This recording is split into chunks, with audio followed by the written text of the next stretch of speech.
Bueno, como ya les dije,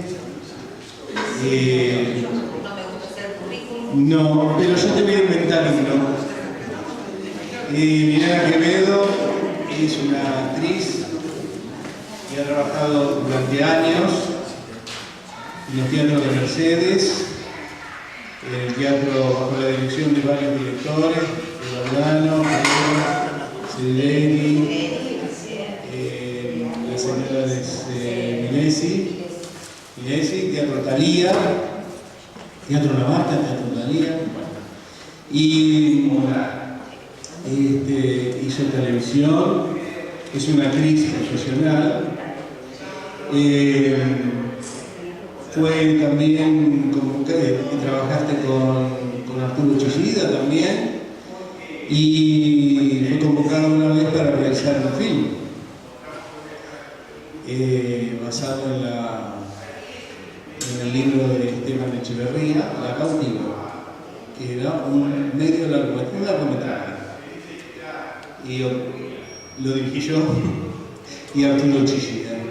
Y tuvimos éxito porque la película llegó a ser premiada, primero con un premio acá, después tuvo uno en Brasil, uno en Francia y uno en Nueva York, donde la película se rompió. Pero obviamente la recuperamos y se rompió el original, porque para participar en los certámenes cinematográficos había que mandar un original. Y bueno, a escribir. Acabo de ser convocada para la comedia municipal en Miramar, así que en general Alvarado estoy convocada también, voy a seguir ahora con teatro, otra vez en los brazos de mi viejo amor.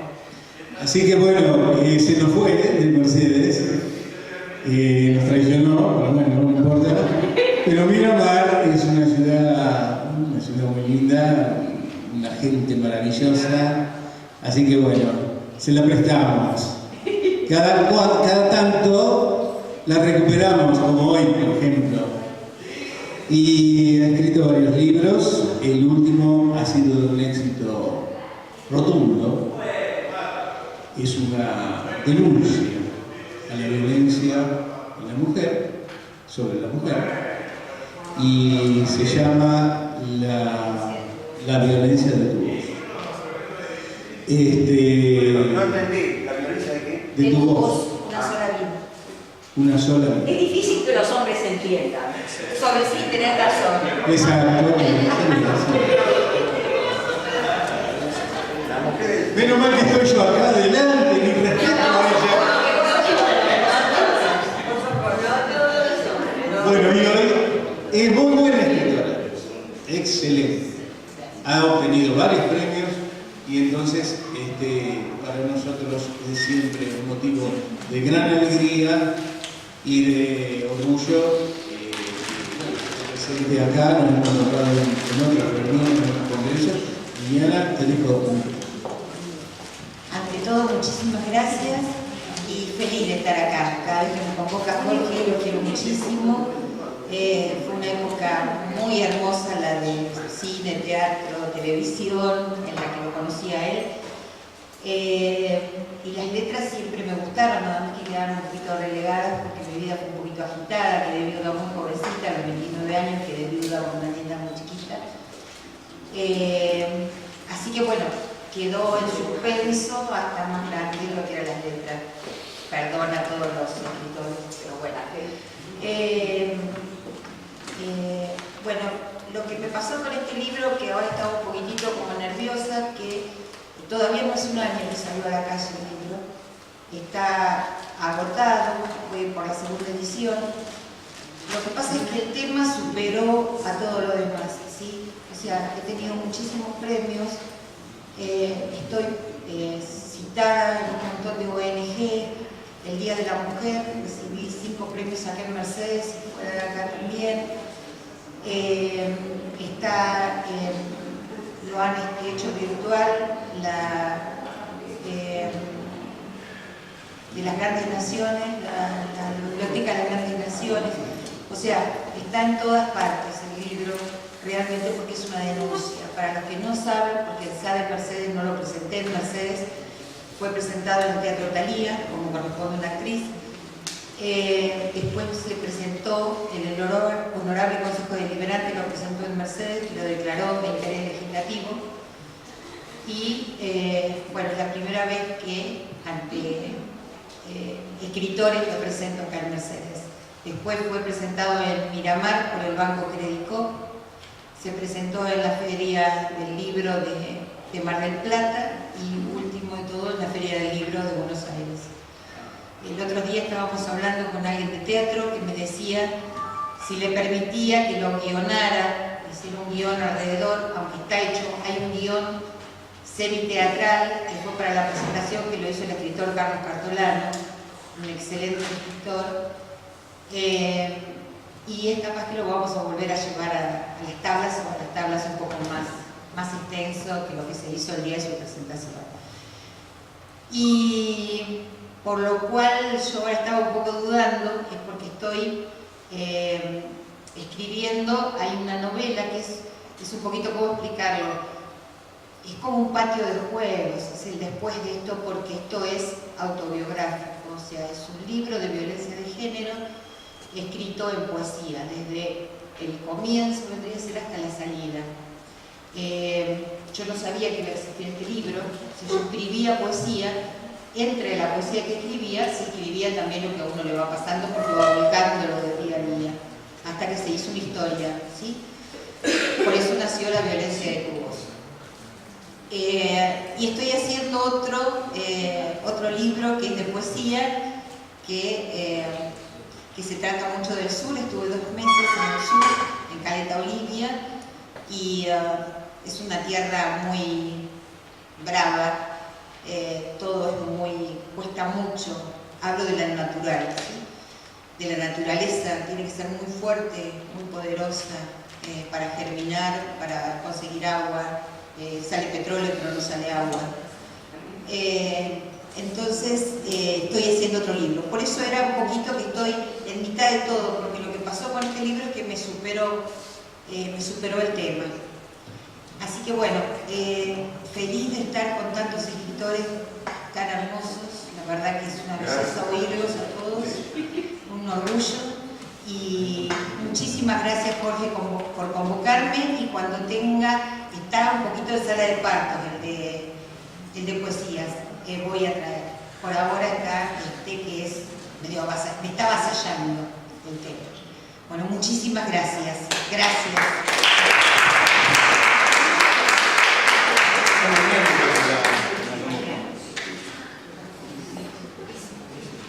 Muy bien.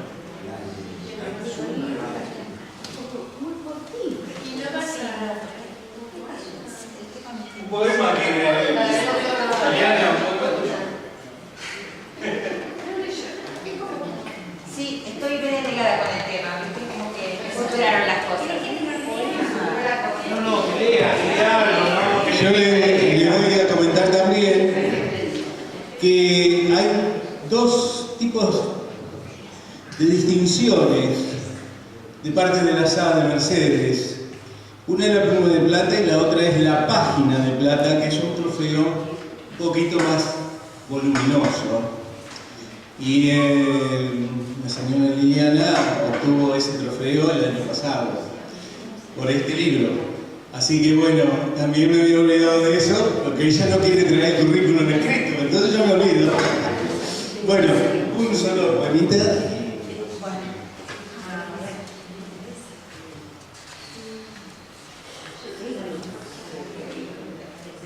Les recomiendo leer el libro, ¿eh?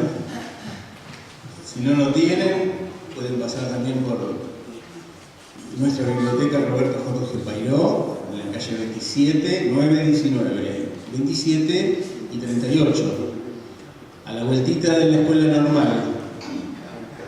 Voy a leer Madeja. La noche se instala, se desliza en el laberinto de mi mente.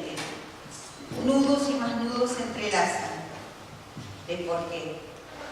No veo ninguna punta. Todo se arremolina y suelta a la vez. Quedo en blanco. creo, solo un instante. En esta larga y negra madrugada, no veo el amanecer.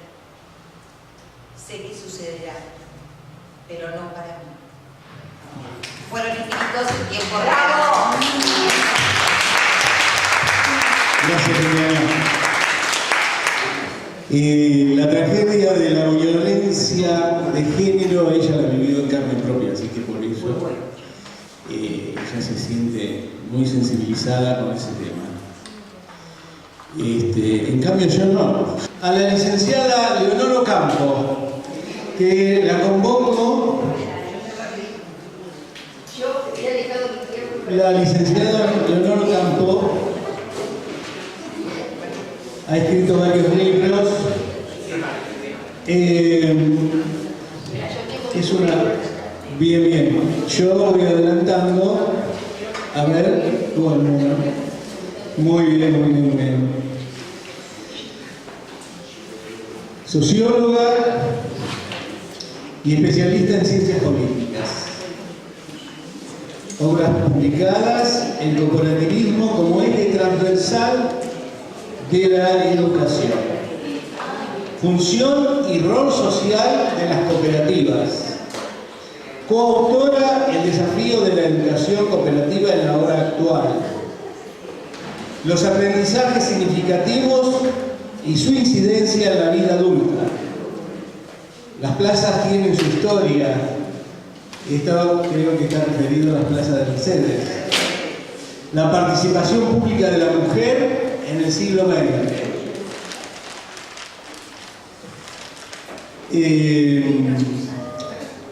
Columnista en revista especializada en economía social y actualmente integra la Comisión de Educación de la Confederación de Cooperativas de la República Argentina y la Célula Argentina y Latinoamericana de Cooperativismo y Mutualismo Escolar. Premios recibidos en su vida. Mire qué premios, 4 hijos, 3 nietos. 7 nietos, perdón, sí, yo me equivoqué. Y que su madre no le soltara la mano hasta sus 103 años de vida. La felicito por su mamá. Excelente. Y además nos ha premiado a nosotros porque ella se ha acercado a nuestra entidad de forma muy humilde, nos ha donado sus obras y ha contribuido muchísimo, pero ha contribuido muchísimo a la cultura de Mercedes, a toda la ciudad de Mercedes. Estamos en deuda y en reconocimiento a ello. La dejo. Sin micrófono, ¿puede ser? Sí, ¿Me escuchan? sí. Bueno, voy a tratar de ser breve y les digo sinceramente, hubiera preferido dejar mi tiempo para seguir escuchando a quienes estén. Cuando Jorge me pidió que me presentara mi libro, el planteo que yo me hice, bueno, ¿qué tipo de audiencia voy a tener? Ya que en este es el último de los textos, lo que yo presenté, pero primero les voy a explicar, perdón, antes de esto para que entiendan cuál es mi idea. Yo tengo escritos libros que son muy técnicos. Los primeros que nombró Jorge, El cooperativismo como eje transversal de la educación, es un libro que fue escrito específicamente para la docencia. Es un libro que está en la mayoría de las escuelas donde se trabaja este tema. Función y rol social de las cooperativas es un libro que está dirigido al movimiento cooperativo. Y ayer yo me acordaba cuando Marta hablaba de esto de los derechos del autor, y en esto que cuando uno entrega los libros y los deja. Y el año pasado en una universidad de Santiago del Estero me decía, pero el libro suyo es el ABC, lo usamos permanentemente. Y yo digo, a mí me pagaron solamente por una tirada de 1000 libros, la primera vez, y después uno nunca reclama lo siguiente. Y después, tanto Sancor como la Universidad del Sur publicó textos que se refieren específicamente al tema de las asociaciones de economía solidaria. Un día una de mis nietas le pregunta a mi hija, es lo que hace la abuela. Y la abuela escribe libros.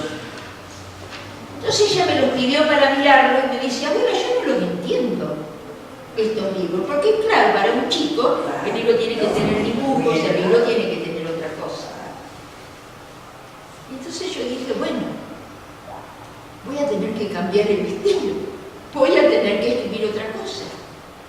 Y entonces, y como yo amo profundamente a mi ciudad, que es Mercedes, escribí un libro que es exclusivamente para Mercedes.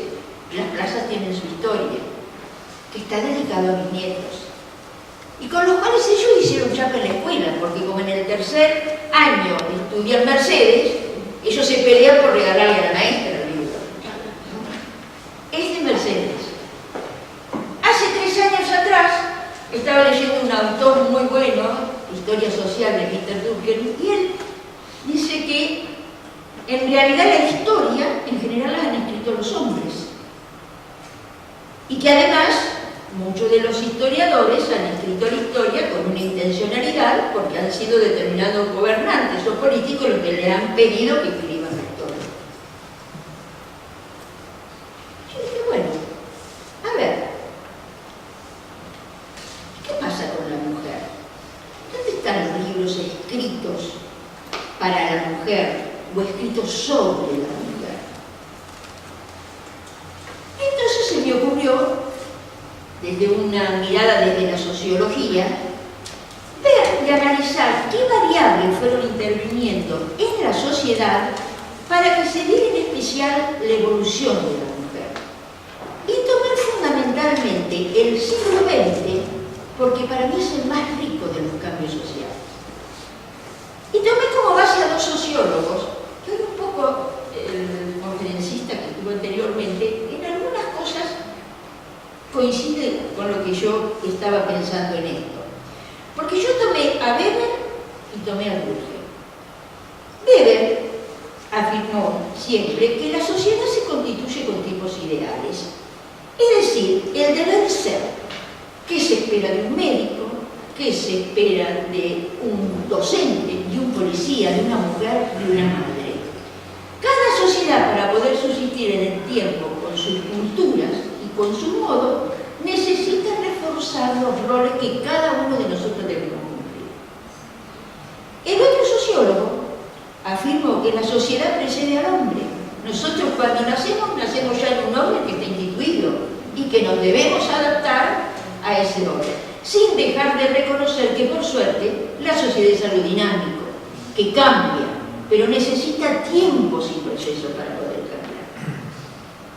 Entonces me planteé en ese momento, ¿en qué sociedad nació mi madre, que nació en 1910 y falleció con 103 años? ¿O en qué sociedad como adolescente se encontró mi abuela de principio de siglo? ¿O mi hija que nació a mediados del siglo? ¿O Agustina, una de mis nietas, que nació cuando terminaba el siglo XX? Al poder hacer ese recorrido por el tiempo, lo que a mí me ayudó muchísimo es la memoria colectiva, porque, con excepción de esta chiquita, todos nosotros somos del siglo pasado. Y además, porque hay mucha documentación que puede corroborar lo que yo afirmo en este libro. En el prólogo, yo centré mi atención en la mujer de los principios de la organización social. En la civilización griega, en los espartanos, en los atenienses. Después tomé el primer capítulo, donde lo que hice fue un análisis, un panorama muy rápido, sobre los principales acontecimientos del siglo XX. Y recién en el tercer capítulo empiezo específicamente a analizar la mujer. Esta mañana, una de las autoras que estaba, que es Ernestina Mo, cuando hablaba de los textos, decía que a veces no es conveniente que haya un solo personaje. En realidad, el eje es la mujer, pero con distintos roles. En este libro vamos a recorrer la mujer hija, la mujer esposa, la mujer profesional, la docente, la obrera, los distintos roles que la sociedad le fue dando a la mujer. Entonces, a pesar que en el libro, en el texto, en esto de la participación activa de la mujer en la parte del sistema productivo, analizo el fenómeno social del asociativismo, que se da con mucha fuerza en el siglo pasado y que Jorge había puesto acá como que era la presentación, la mujer y el cooperativismo. Por suerte, como el libro tiene distintas facetas, me di el lujo, disculpame, Jorge, de cambiar. Digo, estoy en una audiencia que tengo que hablar de otra faceta del libro. Pero además, estamos en un museo de arte. Y vamos a hablar de la evolución de la mujer en ese aspecto que se toma acá en el libro también. Y esto no es un hecho casual para las personas que no son de Mercedes. En este edificio que estamos, antes funcionaba un instituto de menores mujeres judicializadas, que se llamaba Mariquita Sánchez de Fonseca. Y aquí, en esta fecha del calendario histórico que estamos transitando, le rindo un homenaje. Porque la imagen que a mí me vendieron en el manual Capeluz era de una señora parada al lado de un piano y que cantó un himno que luego se iba a transformar en el símbolo de este país como nación. Pero ese fue un hecho circunstancial. La verdad que en la casa de Mariquita se realizaban bajo las máscaras de las tertulias sociales reuniones de carácter político, y en las cuales, y como un hecho inusual para esa época, Mariquita participaba activamente y su opinión era escuchada. Queriendo compartir con ustedes y transitando en esto de la mujer y esta influencia con el arte y con todos los temas que hemos estado escuchando en estos 2 días, en el libro tomo del principio de siglo a Lola Mora, escultora sumamente criticada por la sociedad de Buenos Aires. Ahora bien, lo singular de estas críticas, más que referirse a esos torsos desnudos de las Nereidas, que eran bellísimas esculturas, y que además la sociedad culta de Buenos Aires estaba acostumbrada a ver las obras de arte. ¿Saben en dónde se centran las críticas? En primero que era una mujer. Que era una mujer. No se concebía que una mujer se dedicara a ser escultora, porque eso parecía que el arte era patrimonio de los hombres. Pero por otra parte, la inmoralidad de Lola Mora era que para trabajar en la escultura osaba ponerse pantalones, que era una cosa absolutamente prohibida para esa época. A principios del siglo, no todas las mujeres sabían leer y escribir, pero era muy habitual las reuniones a la hora del té, en donde en esas reuniones se amenizaban con la lectura de novelas que se entregaban en folletines semanales. Esos folletos eran acompañados con lo que nosotros llamamos los mensajes subliminales, porque generalmente aparecía como protagonista la mujer pecadora, a la cual no le iba nada bien con su estilo de vida. Por lo que trataban en esos folletines de reforzar los fuertes códigos morales que en relación a la mujer primaban en las primeras décadas del siglo XX. Códigos morales que a veces eran tan exagerados que, por ejemplo, nosotros nos deleitábamos cuando escuchamos, entre otras cosas, cantar aquí. En ese momento, que no lo tenía, menos mal que acá había guardado el nombre, me vino el recuerdo que pongo ahí en el libro, de Rosa González. Rosa González era una dama mendocina, muy reconocida a nivel mundial, era cantante de ópera, y era la futura esposa de Roque Sáenz Peña. La élite política que rodeaba a Roque Sáenz Peña, se negaba ese casamiento. ¿Cómo se iba a casar con una cantante? Sí admitía que la tuviera de amante, porque era lo común de la época. Pero para casarse tenía que ser. Qué suerte, hoy ella hablaba de los amores.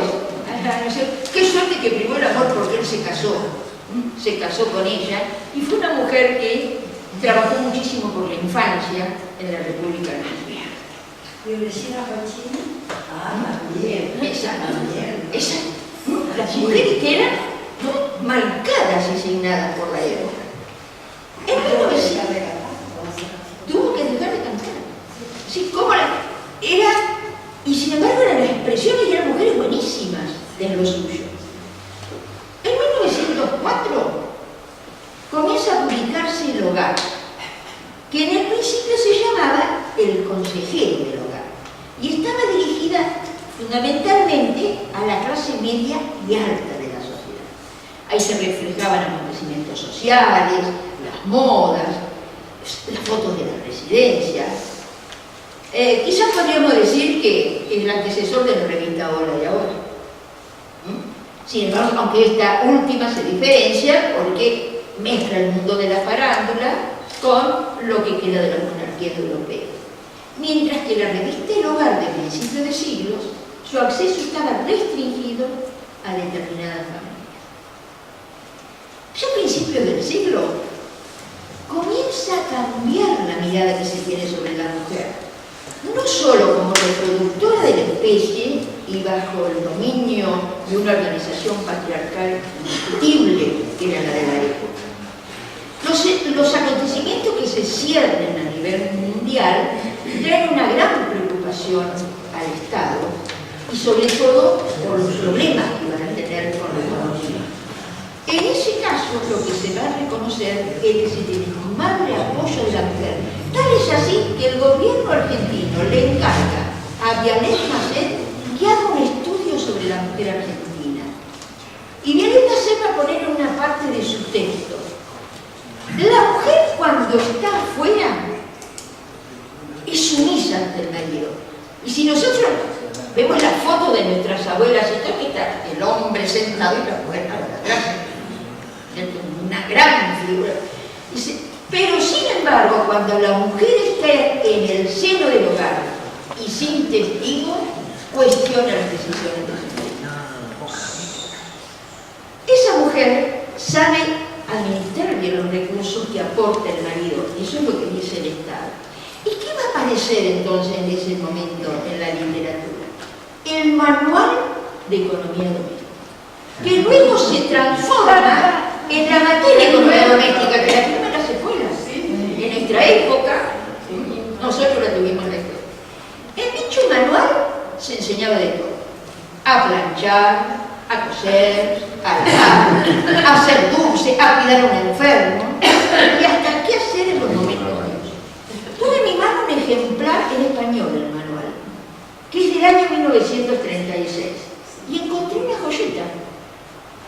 Se aconsejaba a las mujeres a no perder tiempo leyendo novelas baratas, que a nada conducen, decían en el manual, sino a dedicarse a las lecturas que forjan el espíritu. Principio de sí. Pero esa paulatina visualización de la mujer con identidad propia, que se va haciendo a nivel mundial en nuestro país, no es ajeno, hace que se empiece a consolidar en materia de publicaciones específicas a partir de la década del 30. Va a aparecer la revista Radiolandia, Para Ti, Damas y Damitas, Chavera, Rosalinda, Vosotras, todas ellas escritas por hombres. Más adelante, y ya casi a mitad de siglo, yo me acuerdo cuando habían aparecido las famosas revistas burdas, que en la escuela nos intercambiábamos por calcar o molde porque era una maravilla, uno podía coserse cualquier cosa con esas. O las revistas de labores y todo lo que fue apareciendo. Y yo aquí quiero rescatar. Profesoras de montistas, La de la obra. Con los distintos puntos, todo direccionado a esa mujer que no debía a perder su característica de ama de casa y de reproductora de la especie, era el estereotipo del mandato social que Weber habla de los tipos ideales de cada sociedad. Pero aquí yo voy a rescatar un antecedente valioso. Cuando se comienza a organizar el Estado argentino después de la batalla de Caseros, la mujer se permite expresarse en forma escrita. En Buenos Aires aparece un periódico que se llamaba Las Camelias, escrito exclusivamente por mujeres. Escrito exclusivamente por mujeres. Y en donde la mayoría de sus artículos tenían que ver con la moda, las buenas costumbres, poesías y cuentos breves. Aunque no se pregonaba la igualdad de sexo, cosa que me llamó la atención, y ellos hablaban de la igualdad, en esa igualdad que pedían con el hombre las mujeres era que se les reconociera el derecho del acceso a la universidad, que estaba absolutamente vedado para las mujeres. No habla en esos periódicos para nada del ejercicio de los derechos cívicos. Duró poco. ¿Y por qué? Porque fue especialmente vapuleado y criticado por los periodistas varones. En el siglo XX se va a dar como fenómeno la aparición de la historieta, donde el dibujo suplanta la palabra. Y aparece con una intencionalidad. Esta historieta, que las historietas tenían principio y fin, aparecen especialmente en Estados Unidos. Y tratando de que sea reconocido un tipo de familia distinta, porque la familia tipo había sido destruida por la guerra. Y muchos de nosotros recordaremos que aparece un Pato Donald con su novia Margarita y 3 sobrinos, o el ratón Mickey con Mindy y sus sobrinos, con unos chicos que son absolutamente felices aunque no tengan papá y mamá. Es lo que aparece principalmente. ¿Qué va a aparecer en Argentina? En Argentina va a aparecer, luego de que se termina el avasallamiento de las tierras de los aborígenes, Paturuzú. ¿Qué aparece en Paturuzú? Paturuzú es el indio tehuelche, pero va a aparecer otro personaje, que es el coronel Cañones, que es bueno, que es amigo del indio. El indio es servicial, el indio es trabajador. Pero esas revistas Paturuzú, en las de las primeras tiradas, los 2 primeros años, me llamó la atención, cuando las iba analizando, que se va a dar un lenguaje subliminal también, como era al principio del siglo de los folletos. Y es el prejuicio racial que había en nuestro país con la llegada de los inmigrantes. En esas revistas, el gitano aparece como traicionero, el judío como mezquino y el chino como ladrón. Es una época muy particular. Avanzando, en 1920 va a aparecer la radio y con ella aparecen los radioteatros. La radio es la que va a dar la posibilidad a la mujer de que se anime más a salir hacia afuera. ¿Por qué? Porque a pesar que está afuera, lo único que expone es la voz. Ella va a estar en un lugar cerrado, siempre en un lugar como protegida. Y ahí la mujer se va a sentir representada por otras mujeres, con voces privilegiadas como Rosita Quiroga, Sofía Guzmán o Tita Merelo, que en sus cancioneros reflejaban cómo se las veía a muchas mujeres. Y aquí se da un antes y un después, y hoy hablaron de Gardel y los tangos y vamos a seguir discutiendo sobre ese tema, si es nuestro o si es uruguayo, y en donde la mayor parte de las canciones era escrito por los hombres, y la mujer se presentaba casi siempre como la responsable de los pesares masculinos. A fin de siglo se va a imponer otro tipo de música, la cumbia. Y la cumbia, en la voz de Gilda, un cancionero popular, esta autora reivindica a la mujer y sus derechos, Si analizamos las canciones de principio y creo cómo se trata la mujer, hay un antes y un después. En 1931 va a aparecer la revista Sur como primera revista literaria financiada y supervisada por una mujer, Vittorio Campo, quien dio muchas oportunidades a escritores argentinos para que fueran conocidos por sus obras. Ayer Norma en un momento hablaba y decía del marketing que tienen algunos autores. Marta, yo no soy, mi mamá era Norma. Tu mamá. En la década del 30, y promocionando la aparición de las cocinas a gas, surge una mujer que durante muchos años se constituyó en la guía de las amas de casa.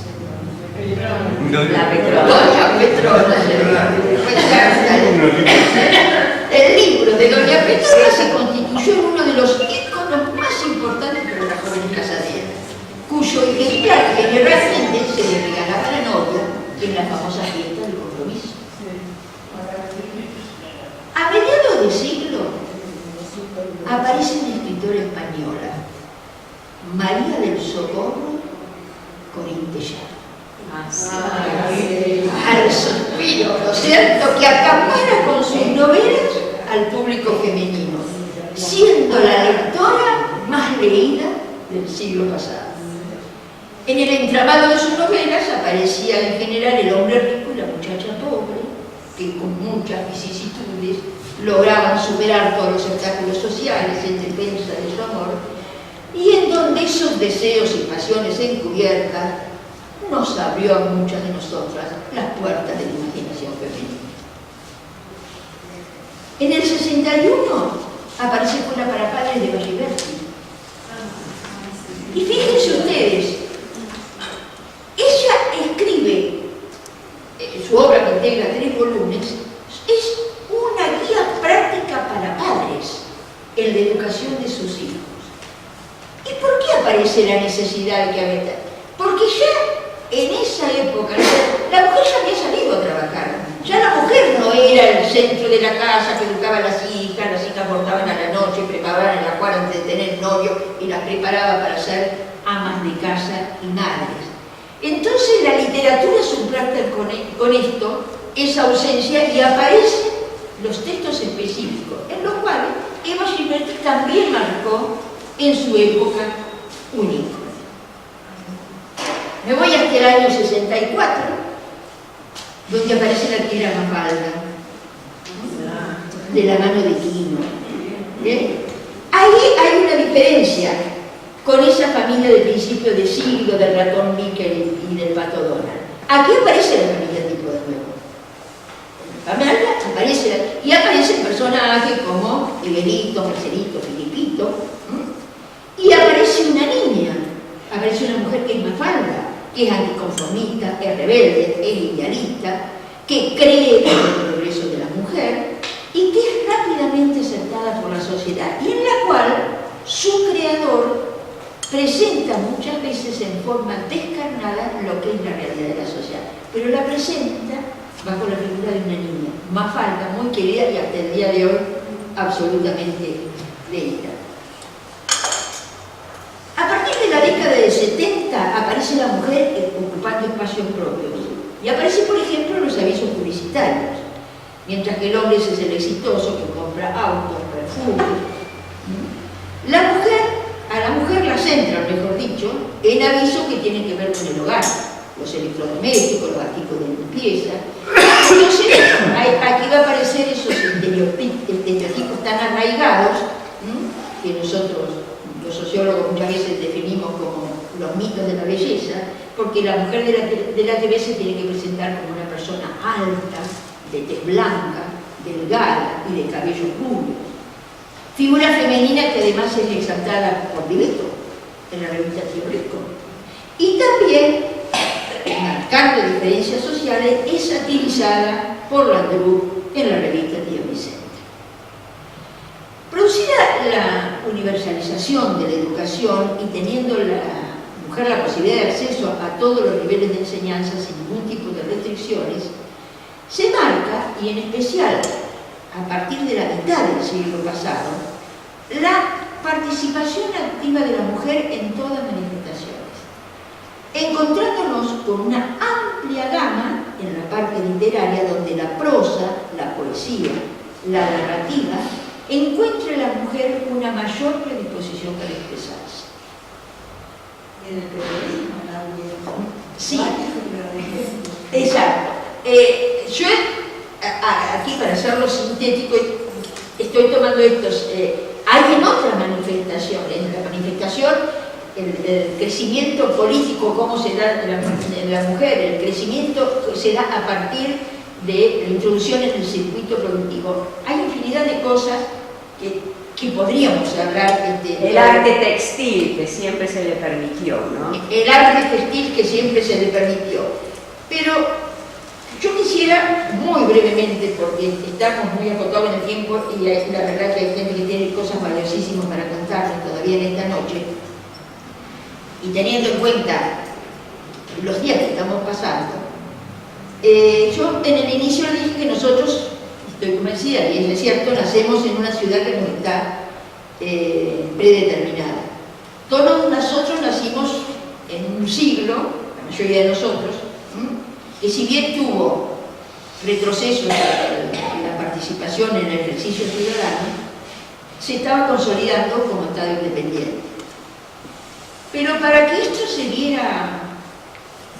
tuviera éxito, yo quiero rescatar del siglo anterior, del siglo XIX, un fenómeno que yo denomino el de los desaparecidos silenciosos. Y ellos no fueron solo los mulatos, los negros, los mestizos, los criollos, que fueron conformando las tropas de las corrientes libertadoras, sino que hay un registro realizado por una historiadora chilena que participó el año pasado en una jornada que estuvo en Concordia, en Entre Ríos, que hoy se nombró tanto, y que tampoco a mí me lo contaron en la escuela, en el cual ella rescata el nombre de más de 500 mujeres que acompañaron a nuestros ejércitos y de las cuales la mayoría de ellas fueron fusiladas. Ayer, Marta Hebe presentó un interesante trabajo de investigación sobre la verdadera identidad de San Martín, valorizando al aborigen Rosa Guarú. Y realmente me sentí muy identificada con la forma tan delicada con que ella se refirió a Rosa. Porque yo, para recabar datos de este libro, estuve cerca de un mes recorriendo el impenetrable y me encontré con dos cosas. Pasé por Machalay, en Chaco, y allí recién me enteré que en el año 1921 se realiza el más cruento exterminio de Uchís y de Torres. Los aborígenes que se resistían a una huelga ante la explotación del blanco se habían reunido en la plaza de Napalpí, y la mayoría eran mujeres y niños que estaban esperando que vinieran los patrones para dialogar con ellos. Y esto qué importante del rescate de la memoria colectiva y poder plasmarlos en libros como el que esta mañana veíamos acá de las pulperías y tantas historias. Porque Melitón Enrique fue la última sobreviviente de Napalpí. En el año 2008 tenía 107 años. Y se rescata la memoria de ella y se escribe el texto en Las venas abiertas de Napalpí, donde ella relata, entre otras cosas, que llegaron los hombres con las armas que escupían fuego y mataron a todos los que estaban en la plaza. Tampoco nos lo contaron en la escuela. Pero por suerte hay autores, hay gente que se preocupa en rescatar estas cosas. Cuando entré en el impenetrable, me encontré con Jerónima. Jerónima aparece acá en el libro y la foto la muestra de espalda, porque si le saca a la cara, le roba el espíritu y habla del cacique. Jerónima, al igual que el 80% de las mujeres wichí, pronuncia muy pocas palabras en castellano. conoce el dinero, no sabe leer ni escribir, pero realiza unos extraordinarios trabajos en telar, combinando figuras y colores, trabajando con la fibra de yica que ella misma cultiva y que tiñe en forma natural. Y esa experiencia la asocié en parte a lo que la doctora Cristina Lernia decía ayer en relación a lo que hay en toda una producción literaria, entre el que escribe y su intencionalidad y el receptor de su obra, que a su vez la va a recrear con su propia interpretación.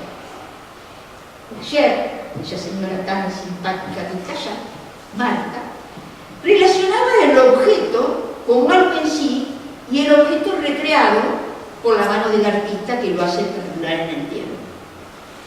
Y eso me hizo pensar que Jerónima no va a leer nunca lo que yo escribo, ni tampoco va a poder jugar con las palabras, como ayer en ese poema tan lindo que dijo Olilla González, pero que sin embargo con sus manos ella a mí me está dejando un objeto que tiene sentido, porque es el testimonio viviente de otro de lenguaje de manifestación cultural. Sobre esto de la participación pública de la mujer y las condiciones que en la sociedad se fueron dando para que así sucediera, hay muchísimo que contar. Pero este espacio es acotado y a veces quizás podemos, en lo que yo llamo las intervenciones de pasillo, compartir en lo que seguramente a muchos de ustedes se les habrá representado en esto de aprovechar la memoria colectiva y enriquecernos mutuamente con los recuerdos. Ayer también se dijo, en una de las disertaciones, que a veces los libros no están acabados, los libros es como que quedan abiertos para seguir. Este tipo de texto no es un texto acabado. Yo estoy recorriendo muchos lugares presentando el libro con distintas audiencias, por lo tanto las experiencias son distintas, que quizás llevaría para un segundo y para un tercer texto. Yo le agradezco muchísimo a Jorge y a toda la comisión directiva de SADE Mercedes, a que pese a que ya hace varios años que escribo, me haya permitido este año, en el que estoy acomodando las últimas piezas del tablero de mi vida, de darme el lujo y el placer de compartir con todos aquellos que tienen las mismas inquietudes de expresarse por medio de la palabra escrita. Muchas gracias.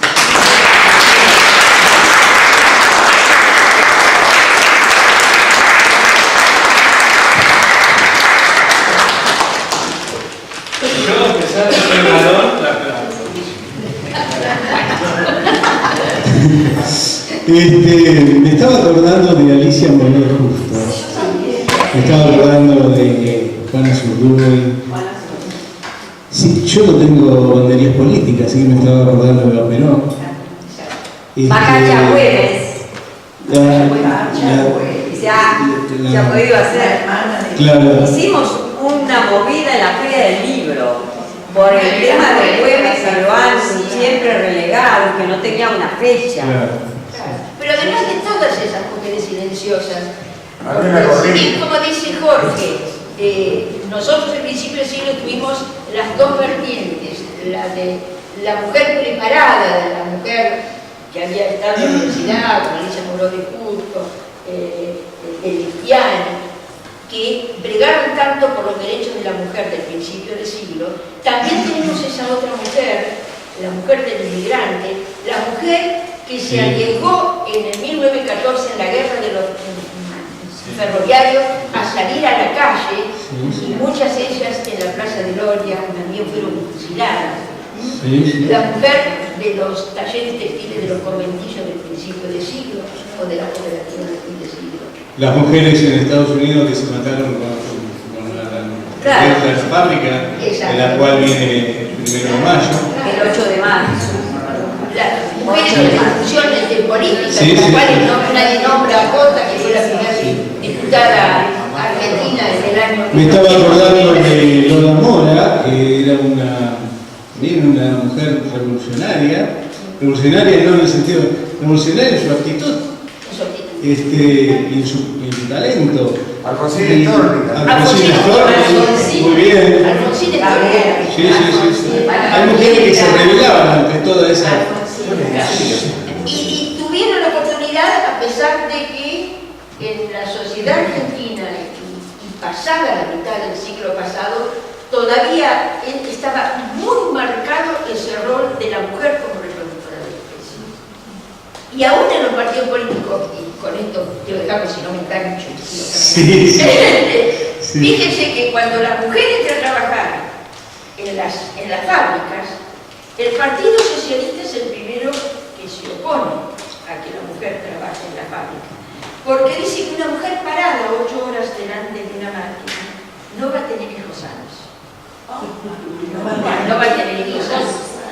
Entonces, la cosa es decir, ¿cuánto tuvo que luchar la mujer? Sí. Nosotros tenemos una audiencia hoy, bueno, discúlpenme los hombres, casi todas las mujeres acá. Disculpa.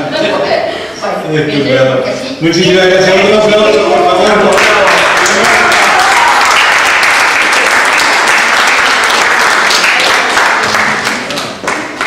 Bueno, andamos con los minutos contados.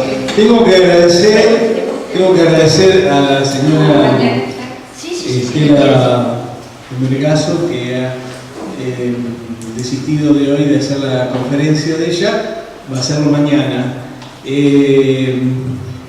Faltan 3 disertantes más, o 4. Sí, vamos a hacer rapidito. María Amelia, de acuerdo al turno. Después viene Susana Spano. Y después viene el colombiano. ¿Usted se tiene que ir? No. Ah, bueno. No, correcto. Sí. Cualquier cosa me avisan, por favor. Debe ser Ernesto. Sí. Muy bien. Bueno, mientras que se dispone María Amelia,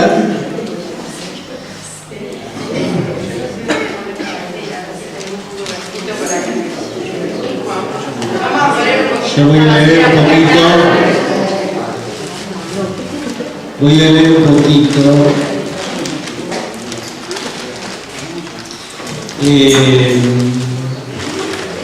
Yo estoy más desordenado que Ernesto y que Alfredo Becerra.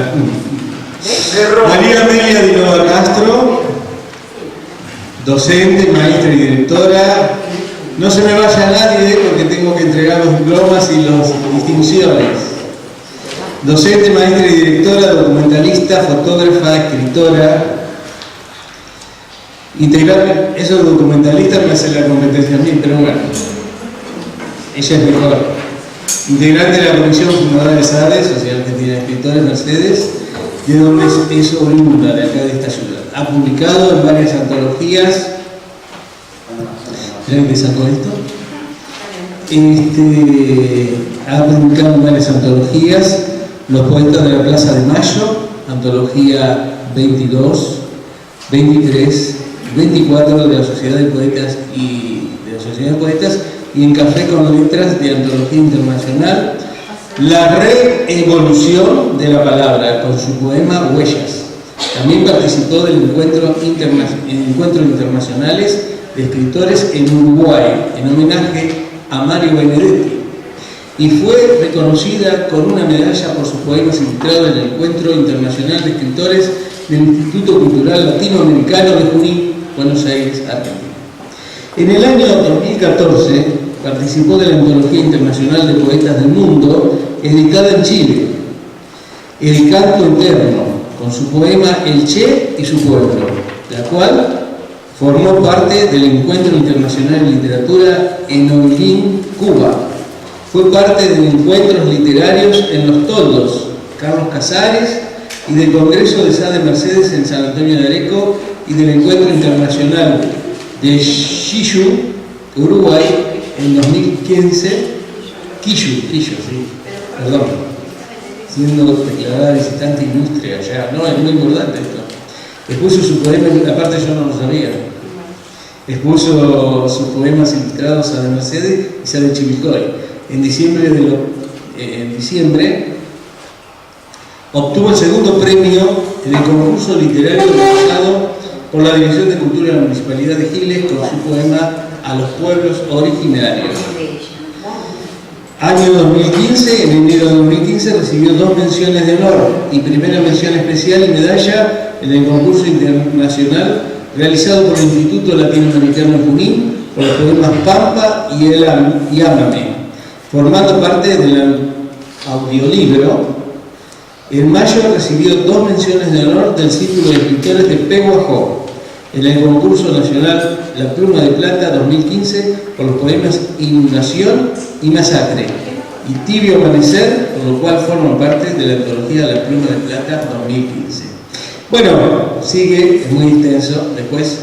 Sí, vamos a cortarlo porque bueno, no tiene sentido. Muy bien. Bueno, total, además la mayoría creo que me conoce, y le agradezco a mí que bueno, va a sí, Valerio, sí. Beatriz, no sé por qué la tengo con Noemí hace tiempo ya. Valerio, que bueno, ella va a comentar sobre el libro mío, sobre Madre Tierra, que bueno, recién hemos revivido un poco con todo lo que decía Leonor, la verdad que me han hecho revivir con esto de, además de hacernos revivir todo lo que hemos vivido las mujeres en el siglo pasado, bueno, también toda esta historia no contada, ¿no es cierto? Esta historia de la Madre Tierra no contada, que durante tantos años ha sido ocultado. Cuando decían el tema de cómo nace Mercedes, yo digo, ¿cuántos pueblos originarios acá? Evidentemente estaban los querandíes, había varios pueblos originarios que fueron totalmente, de eso no hablamos, ¿no? De eso no se habla, que fueron totalmente despojados de estas tierras. O sea, estas nuevas ciudades surgen del despojo que se le hizo a los pueblos originarios, ¿no? Es bueno reconocerlo.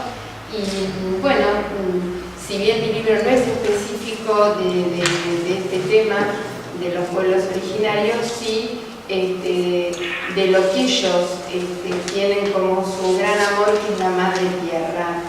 Como ellos me enseñaron a amar en todo este recorrido que he hecho por todo el país como documentalista, viendo que los pueblos originarios nuestros están vivos y no muertos como se nos ha enseñado en la escuela. Bueno, la dejo a ella que tan amablemente va a leer el análisis del libro, un pequeño análisis que hizo la poeta Eda Sartori. Exactamente. Madre Tierra es un libro inquietante por la ráfaga de imágenes que cruzan, por las cotidianas y las ancestrales, por las distopías ciudadanas y atávicas, por el recorrido topográfico y anímico, el rastreo de la identidad de los pueblos y la búsqueda personal por la convivencia de la memoria colectiva, atemporal y la inmediata, del yo, y por la historia íntima, afectiva, seccionada, instalada, cruzada por esa otra épica poética que trasciende y arrastra la voz interna del poema. Esto nos dice Eda Sartori, que es quien hizo la contratapa del libro. Esto marca también un recorrido espacial y temporal en ese mapa poético, un mapa que se vislumbra como testimonio, como documento, como registro emocional y de compromiso, donde la palabra funda la imagen o la imagen funda la palabra en esta traslación donde la mirada es voz o es espejo. Y después vamos a leer un fragmento del libro de la página 11, que es a los pueblos originarios. Acá yo he traído una bandera que el año pasado una comunidad guaraní de Jujuy me la ha regalado, y bueno, siempre que puedo me acompaña la bandera en mi viaje, y aquí está. Qué mejor que acompañando el libro de Amelia Madre Tierra. Sí. Voy a leer un fragmento que está en la página 11 de su libro, que se llama Los pueblos originarios. Y dice así: he despertado con ellos, he marchado con ellos, he bebido en sus aguas, el silencio y el olvido. He sentido el clamor de la tierra, en la sangre que corre por sus venas, me cobijaron en sus rucas, caminé por sus senderos. Me tendieron sus manos y me brindaron los frutos de la Pachamama. Y así la autora nos cuenta sobre la Madre Tierra. Sí, bueno, lo voy a leer, creí que estaba completo ahí. Me cobijaron en sus rucas, caminé por sus senderos. Sus mantas y sus ponchos me abrigaron en 1000 colores, embebidos de símbolos y creencias. Me tendieron sus manos y me brindaron los frutos de la Pachamama. Al son de la caja, los sicus, el tultrún, la trutruca, el charango y el alque, ardió el calor de sus fogones, que se guarda en el corazón de los tiempos, como llama encendida, que no se apaga ante nada y a pesar del despojo, es semilla que siembra bajo las 4 lunas del solsticio la esperanza.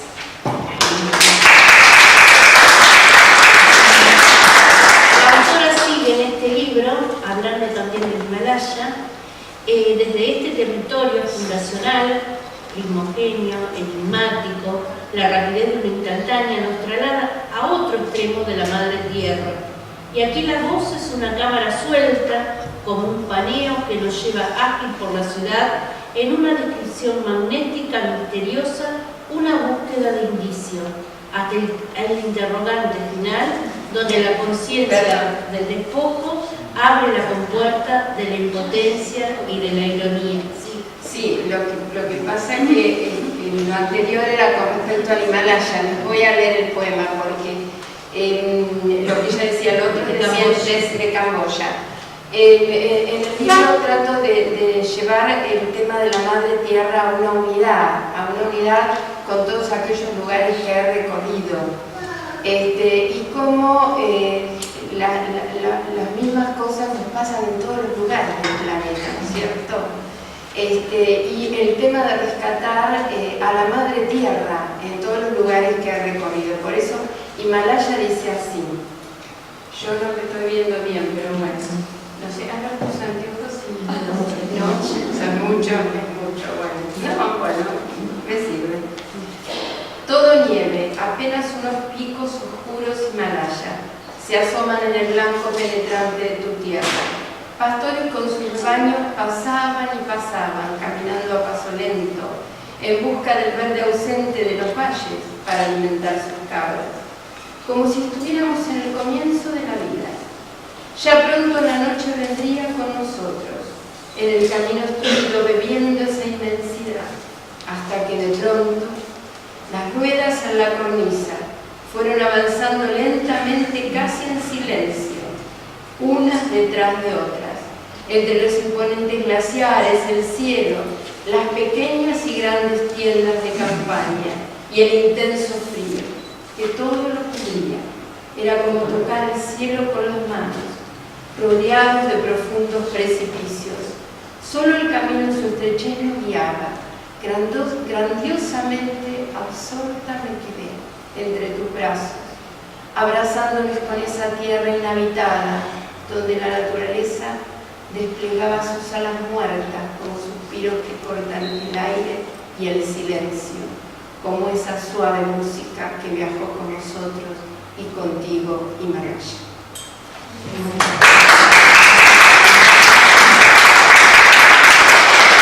Sigue recorriendo el libro La Madre Tierra con Camboya. No sé si lo vamos a leer o lo pasamos. Sí, lo leemos, página 27. Sí, me voy a necesitar, no veo nada, así que no veo nada. No, pero están bien. Así que sí, tienen un poquito menos. No sé. Bueno, no sé si querés leer el comentario de Camboya. En la página 27, sí, es lo que decía anterior, que es un territorio fundacional, primogénico, enigmático, la rapidez de una instantánea que nos traslada a otro extremo de la Madre Tierra. Acá en Camboya es la voz de la cámara suelta, como un paneo que nos lleva ágil por la ciudad.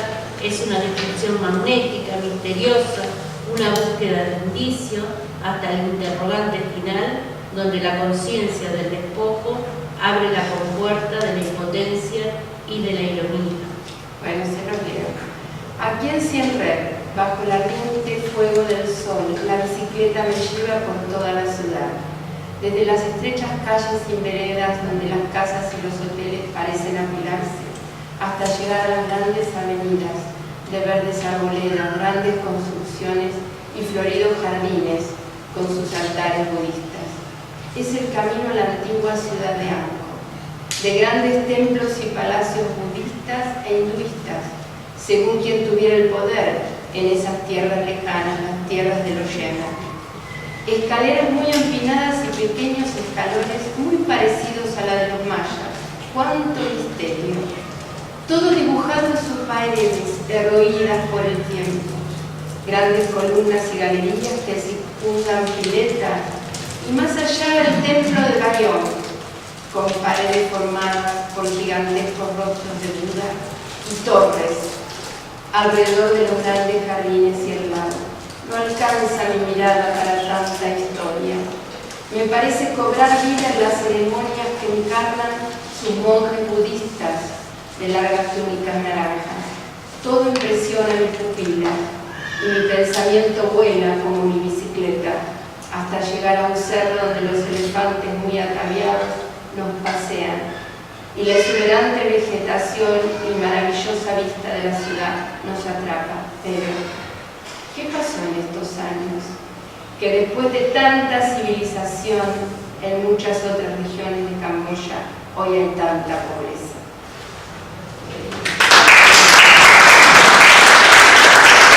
Y seguimos recorriendo el libro. Madre Tierra invoca el parpadeo, misterio, grito, silencio, develación. El ritual poético persigue las huellas del origen hasta las visiones del infinito en una imprecisión fluctuante de tiempo. Por ejemplo, en Sangre Milenaria dice: la sangre milenaria está en las antípodas del abismo. Podemos transitar el libro por 4 ámbitos que se interrelacionan y se superponen en un diseño móvil: los orígenes, el hombre y la naturaleza. Más aún, el hombre y el planeta, el amor, la reflexión, la crítica, la denuncia. Los sectores se anuncian con epígrafes, citas de diferentes poetas, voces que cruzan sus voces con la temática de la Madre Tierra. Y entre otros, César Vallejo dice: mi tierra fue la cuna de una cultura. También dice Miguel Hernández: me quiero distraer de tanta herida. Y así sigue enumerando Luis Cernuda: tierra, tierra y deseo, una forma perdida. También nombra a Alejandra Pizarnik: flores amarillas, constelan un círculo de tierra azul, el agua tiembla llena de viento. El lector peregrina este mapa de esos espacios que revive, que son a la vez los gestos emotivos del poema, los de la indagación, los de protesta, la mirada y el ímpetu de lo que la poeta documenta, el devenir de su propio trazado, de sus límites, de sus honduras, de sus fugas. Pero es desde los territorios, seguimos, ¿no? Esto, sí, porque tendríamos, para quien tiene Sangre Milenaria, página 58. Sí, pero bueno, sí. Sí. Igualmente prefiero leer Nuestra Tierra Jimigrita, que es un poco más abarcativo y que se refiere de alguna forma a mí. Dice así: cuanto más conozco el mundo, veo la belleza de mi gente, de tierra adentro, con ese espíritu repleto de nobleza, de sabiduría, de valores que inundan el alma, hoy bastardeada de nuestros ancestros, los originarios, que sembraron semillas pisoteadas durante siglos por los detentadores de poder. Nuestra tierra gime y grita. Las semillas aún están en ella, quieren florecer y crecer, pero aún no las dejan. La verdad sigue tapada todavía por mantos de sangre que la naturaleza expulsa desde sus raíces milenarias.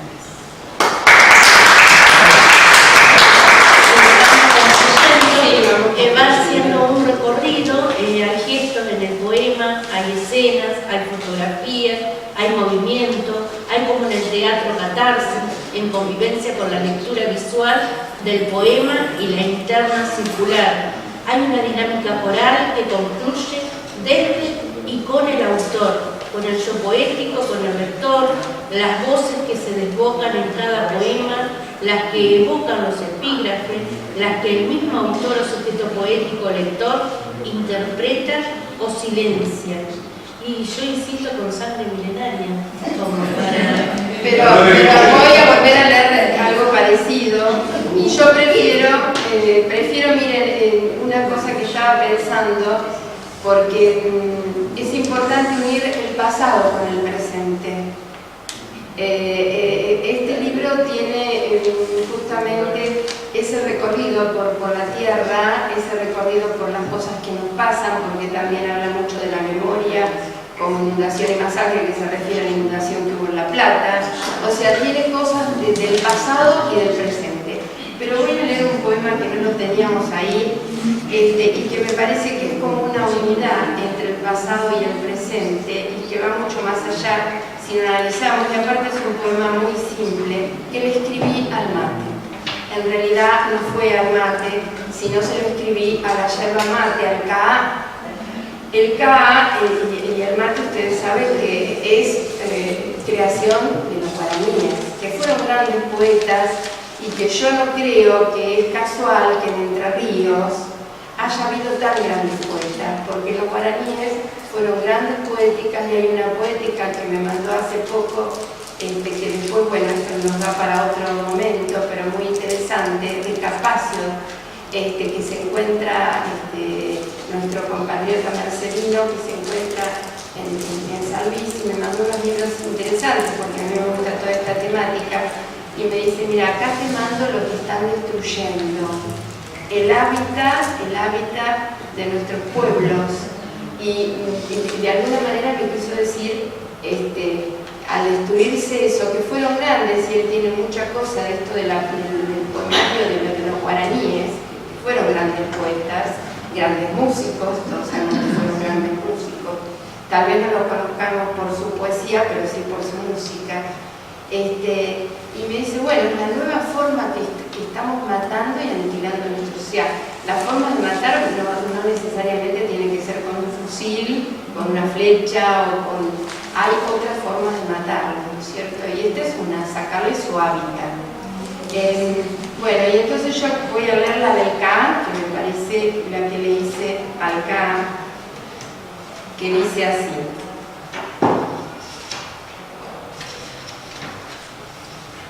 La tenía acá y ahora es así, uno se quiere apurar y hace más despacio. K, y le puse yerba mate para que todos entiendan que se trata de la yerba mate. Dice: naciste aquí en mi patria sudamericana. A pesar de que te persiguieron, te prohibieron y quisieron desterrarte en la aberrante época de la colonización, resististe los embates junto a nuestro pueblo guaraní que te crió, triturando las hojas del caá, planta que creció en las orillas de los extensos ríos de nuestra Mesopotamia, y con una calabaza, hoy llamada mate, y una bombilla de caña, te bebieron y adoptaron como compañera de trabajo, o reunidos en comunidad junto al fogón. Fuiste y sos remanso y fuerza. Con vos compartimos alegrías, tristezas, pensamientos, añoranzas, sensaciones, experiencias, ideas, canciones y vivencias. Compañera inconfundible, en ti nos igualamos. Aunque estés en una calabaza, en un hueso o en un mate de madera, aluminio, acero, cuero, vidrio o porcelana, o se mezclen tu sabor y aromas con otras ricas hierbas, siempre estarás en una mano tendida que nos invita a compartir.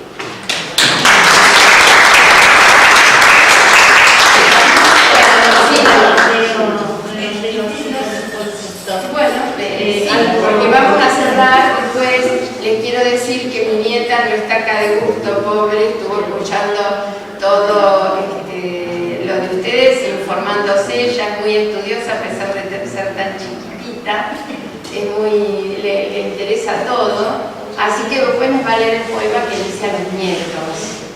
porque también acá hay poemas de ese amor universal que uno tiene a todos, ¿no? Incluidos los nietos, que es lo mejor que tenemos. Por mi parte cierro así, pensando, diciendo, dejando como enseñanza de tomar la conciencia de lo que nos concienticemos de esta necesidad de cuidar nuestra madre tierra. Como decía él, Amelia no está localizada en un lugar específico, sino que lo tenemos en toda madre tierra, la Pachamama. Y bueno, con esto cerraría yo el comentario del libro y le damos lugar. Le damos lugar a Florencia, que nos va a leer el poema Los Nietos. Adiós, Florencia.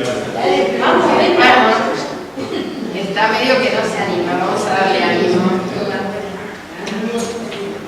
Ella le encanta, le digo que de la familia fue la primera que leyó el libro y bueno, muchas cosas las hemos conversado porque no las entendía, obviamente, que le tuve que explicar, pero bueno, ella se interesa mucho por todo y bueno, aprende el clarinete.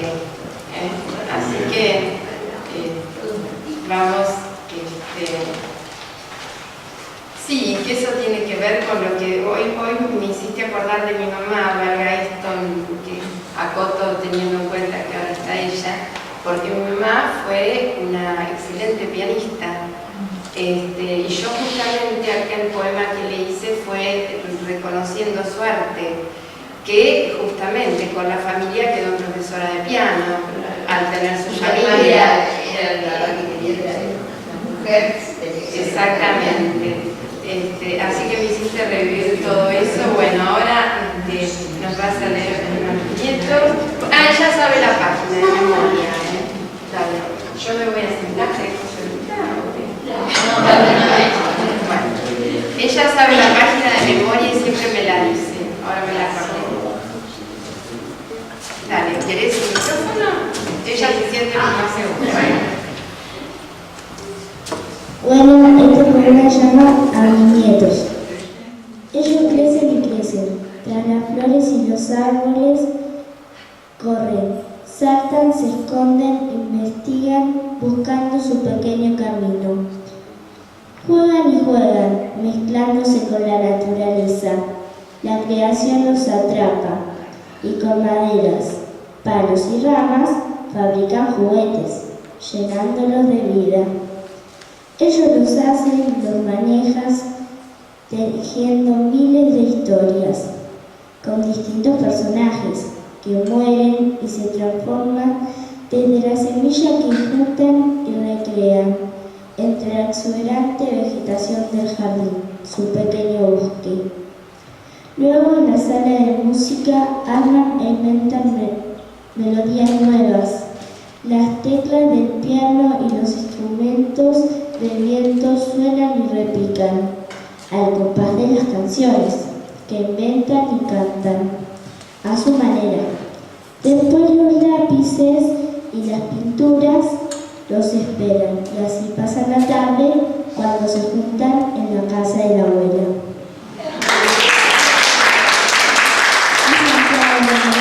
Alex Valentín, Daniel Maximiliano, Javier Agustín, Florencia Yelén, Julia Estefanía, Elena Guadalupe y Lucas Santino.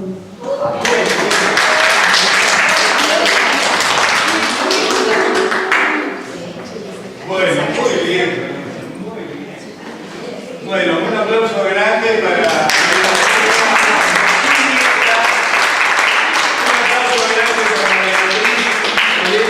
que la acompañante de hecho.